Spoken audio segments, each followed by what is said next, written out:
Hello guys. तो guys आज बात करेंगे वीवीटी सिस्टम पे।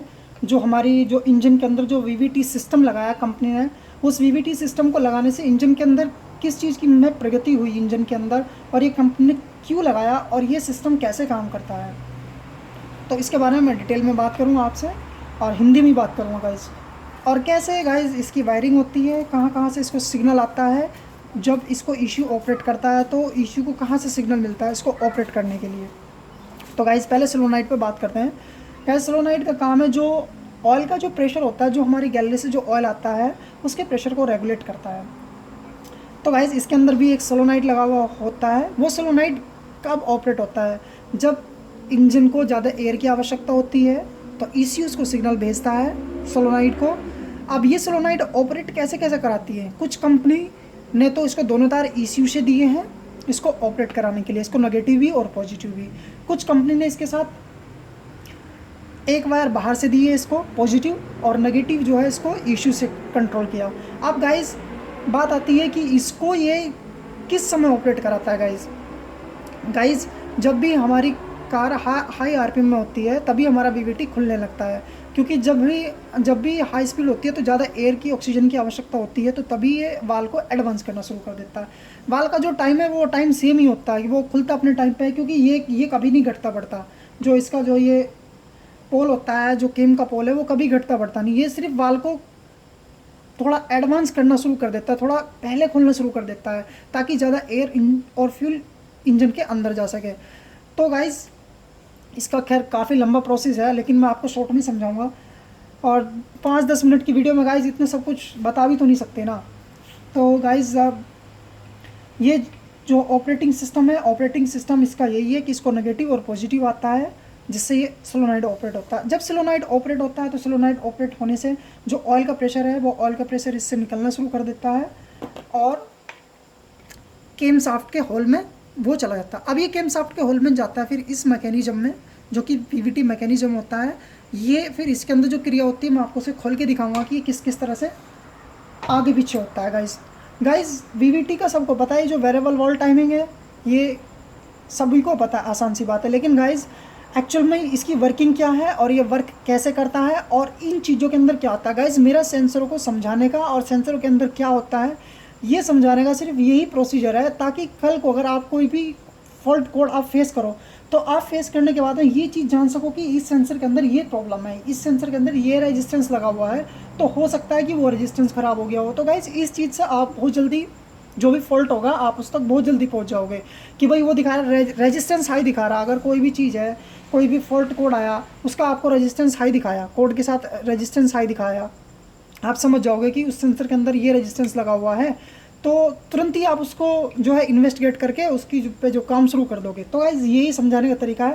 पहले सब सेंसर्स और जो इंजन के जो आउटर थिंग्स हैं, जितने भी सेंसर्स हैं, जितने भी सोलोनाइड्स हैं, उन सबको कंप्लीट करने के बाद फिर हम प्रैक्टिकली और एक इंजीनियरिंग की तरह से बात करेंगे गाइस, क्योंकि मैं अभी आपको सिंपल वे में समझा रहा हूँ ताकि आपकी समझ आए। तो गाइस इसको जो जब ये ऑपरेट कराता है तो गाइज इसको ऑपरेट कराने के लिए ECU कहाँ से सिग्नल लेता है, जो हमारी केम शाफ्ट होती है, केम शाफ्ट पे जो केम सेंसर होता है, केम सेंसर से ये सिग्नल लेता है। तो केम सेंसर और जो क्रिंग सेंसर होता है, क्रिंग सेंसर तो बेसिकली काम करता है आरपीएम का काम करता है और क्रिंग शाफ्ट की पोजीशन बताता है ECU को। तो गाइज आरपीएम के अकॉर्डिंग ही ये चीज़ काम करती है, ये अबाउट 2.5 और 3000 आरपीएम समथिंग। सो ये इतने आरपीएम पे जाके ऑपरेट होता है गाइज। अब जब ये केम सेंसर सिग्नल ले लेगा और क्रिंग सेंसर ने बताया कि आरपीएम इतना है और केम सेंसर ने बताया कि इसका सिग्नल यानी कि नंबर 2 का या नंबर 3 का वाल ऑपरेट होने वाला है, तो उसी पे फिर ये क्रिया करता है, उसी को ऑपरेट करना शुरू करता है। तो ये केम सेंसर से सिग्नल लेता है गाइज। अब जब ये ऑयल को रिलीज़ करता है, ऑयल को रिलीज़ करने के बाद ऑयल जाता है हमारी केम शाफ्ट के अंदर, और केम शाफ्ट के अंदर जो मैकेनिज्म है मैं आपको दिखाऊंगा वो उसके अंदर क्या हरकत होती है गाइज। सो गाइज जब यहाँ से ऑयल इसके अंदर एंटर हुआ तो ऑयल एंटर होने के बाद में ऑयल एंटर होता है।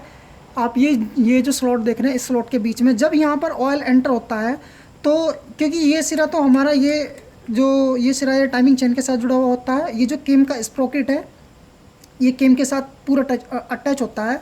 ये हिस्सा मूव करता है टाइमिंग चेन से।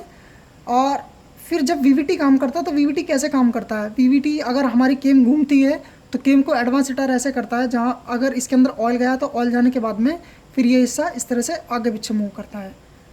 कितना इसको एडवांस करना है, कितना इसको रिटायर करना है, ये डिपेंड करता है आरपीएम पे और इंजन को जो सिग्नल मिलता है। तो ऑयल जैसे अंदर जाएगा तो ये इस तरह से आगे पीछे होगा, इन स्लॉट में ऑयल भरेगा और ये इस तरह से एडवांस रिटायर करेगा हाई स्पीड में, इस तरह से ये चलेगा।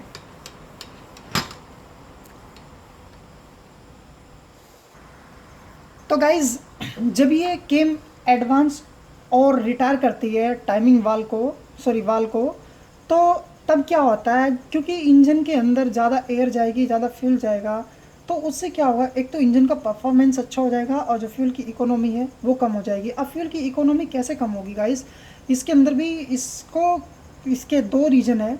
एक तो ये वाल को जल्दी ऑपरेट करता है, एक वाल को ज़्यादा देर तक खुला रखता है। जब ये ज़्यादा देर तक वाल को खुला रखता है तो उस सिचुएशन में क्या होता है गाइस, क्योंकि जब हमारा पिस्टन, हमारे इंजन के अंदर 4 स्ट्रोक होते हैं, तो पहला स्ट्रोक होता है इसमें सक्शन स्ट्रोक, सेकेंडली होता है इसका कंप्रेशन स्ट्रोक जिसमें पिस्टन टीडीसी से बीडीसी की ओर चलता है, और तीसरा होता है पावर एंड फायरिंग, जहाँ पर हमारे इंजन को ताकत मिलती है, जहाँ पर पावर मिलती है। और वही सेम ही मेथड है, अगर पावर मिलेगा फायरिंग होगा तो पावर वहीं से मिलता है। और last for is a exhaust stroke. तो गाइज जब भी हमारा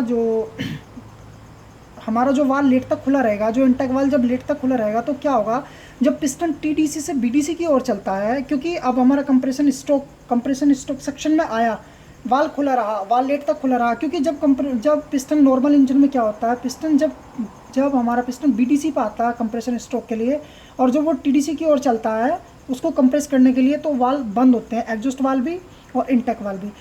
अब क्या हुआ, वीवीटी ने अब जो इंटेक का वाल है उसको खुला रखा, उसको खुला रखने के जो कारण है उसके अंदर कुछ जो है कंप्रेशन, यानी कि कुछ इंजन का टॉर्क घट जाता है, क्योंकि उसके अंदर जो कंप्रेशन जो बनता है, कुछ फ्यूल उसमें वापस चला जाता है इंटेक वाल के थ्रू, क्योंकि इंटेक वाल अभी भी खुला हुआ है।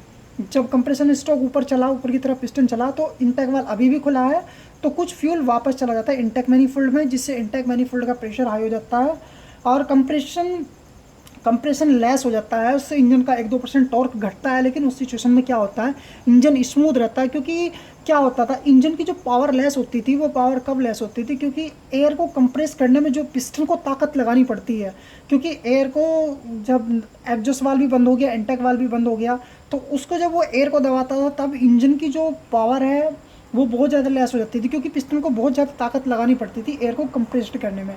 अब इसने क्या किया, अब इसने ऑलरेडी वाल्व को खुला रखा और कंप्रेशन को कम कर दिया, तो उससे क्या हुआ, इंजन की परफॉर्मेंस बेटर हो गया, फ्यूल की इकोनॉमी भी अच्छी होगी, क्योंकि फ्यूल भी उसके अंदर कम ही आएगा, और जो जो इंटेक मैनिफोल्ड के अंदर बचा हुआ है वो दूसरे सिलेंडर के लिए फिर चला जाएगा। तो जो लेट तक वाल्व खुला रहेगा उससे ये प्रक्रिया होती है। और जिस सिचुएशन में ये वाल्व जल्दी बंद हो जाएगा तो उस सिचुएशन में क्या होता है, क्योंकि अगर हमारा इंटेक और एग्जॉस्ट वाल्व सक्शन स्ट्रोक से पहले, सक्शन स्ट्रोक के कुछ टाइम से, सक्शन स्ट्रोक मतलब जैसे सक्शन स्ट्रोक का वाल्व खुला, फ्यूल अंदर गया, तो उसने कुछ टाइम पहले उसको बंद कर दिया, तो उसको बंद करने में क्या होता है, एक वैक्यूम जनरेट होता है, क्योंकि जब पिस्टन नीचे टीडीसी से बीडीसी की ओर चलता है तो उसके अंदर जो हमारा सिलेंडर होता है उसके अंदर एक वैक्यूम जनरेट होता है। तो उस वैक्यूम जनरेट होने से क्या होता है, क्योंकि जब अब पिस्टन को कंप्रेशन स्ट्रोक के लिए ऊपर जाना पड़ेगा, तो अब उसके अंदर ऑलरेडी इतना वैक्यूम है कि वो पिस्टन जो ऊपर को ऑटोमेटिकली खिंच जाएगा, तो इंजन को इतनी पावर नहीं लगानी पड़ेगी।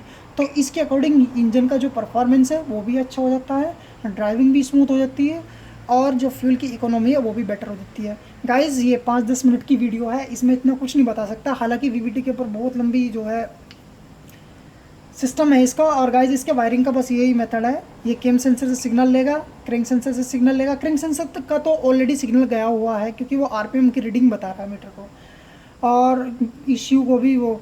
तो गाइज बस इस वीडियो में इतना ही। और गाइज अगर आपने चैनल को अभी तक सब्सक्राइब नहीं किया तो गाइज चैनल को सब्सक्राइब कर लीजिए, और अगर वीडियो अच्छा लगे तो वीडियो को लाइक कर देना। और गाइज अगर कोई और भी बंदा जो सीख रहे हैं, जो स्ट्रगल कर रहे हैं, उनके साथ भी ये वीडियो शेयर कीजिए ताकि उनका भी बेनिफिट हो सके। अगर आपका कुछ फ़ायदा हुआ तो गाइज़ किसी और का भी फ़ायदा होना चाहिए गाइज़।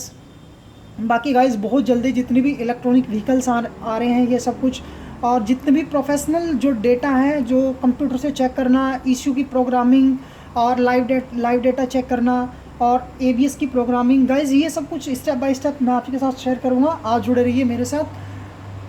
तो ठीक है गाइज़, मिलते हैं नेक्स्ट टॉपिक में और नेक्स्ट वीडियो में। यदि अगर गाइज़ कोई क्वेश्चन है तो प्लीज़ आप कमेंट करके पूछ सकते हैं।